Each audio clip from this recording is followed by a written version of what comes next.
Well, for more on Zimbabwe's economy, I spoke to Lloyd Msipa in London. Lloyd is a corporate lawyer, investment advisor, and commentator on African politics. He started by talking about how Zimbabwe is faring so far under President Mnangagwa. It's a mixed bag, really, because remember, Mnangagwa inherited an economy that was pretty much in the doldrums, and the politics has always been the elephant in the room. Bring in Finance Minister Professor Mutuli. He has been hard at work, and the monetary policies have been coming through. So there is a light at the end of the tunnel, but it's a wait and see, because the politics still need to come up to speed as well. So that I think is probably the major handicap. So what would you say are the most pressing economic issues that Zimbabwe is facing at the moment? Well, manufacturing has been, out cold since, for the last 10, 15 years. So we need to start exporting. So for you to export, you have to start manufacturing. And the sanctions have not helped, implemented by, Washington. The Zidera sanctions have not helped. So it is not as easy as that, because the loss of the Zimbabwe dollar due to inflation, and then bringing the monetary policy full circle for internal trade has been another big one. The shortage of foreign currency, which is the US dollar that we use, has been another big one. So it's a mixed bag of challenges that are coming across from all sectors, agriculture, mining, trade, and other sectors. And as we look at the currency, talk about the journey that it's taking and what options Zimbabwe has on the table right now to address it.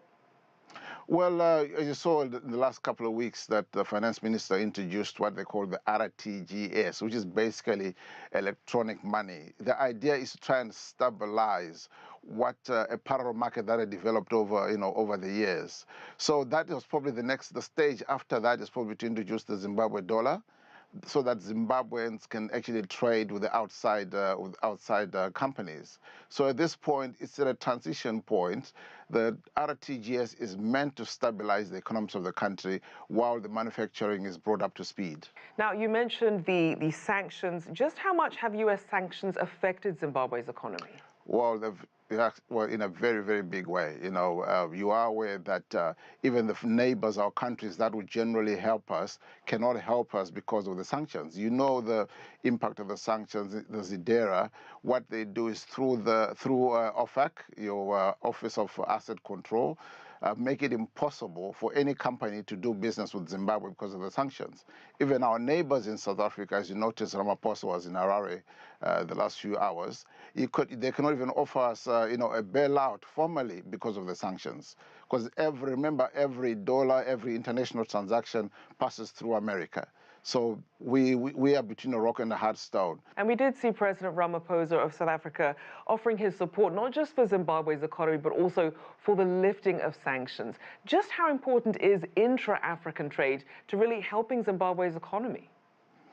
Intra-African trade is important, but remember, the world is now a global village. So those sanctions do have an overreaching effect on how much trade Zimbabwe can do with South Africa. Remember, South Africa is our biggest trading partner. But to date, you find that there's a misbalance between what goes out to South Africa and what comes into Zimbabwe. So we are largely importers of South African product. If you like, one calls Zimbabwe a South African supermarket, and we're not exporting anything as Zimbabwe. So that itself presents a challenge. He was there in Zimbabwe in the last few hours, and he says he's prepared to give Zimbabwean products a market. But Zimbabweans are not producing anything. There's a need for an industrial startup, or probably a Marshall Plan of sorts. And looking at the resources that Zimbabwe does have, especially when we're looking at changes in the mining industry, what should we be keeping an eye on?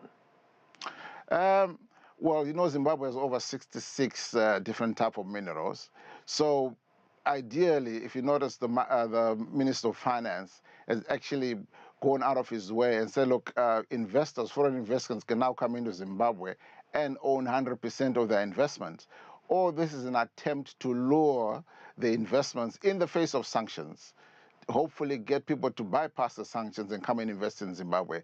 That is probably the only way investors could come in.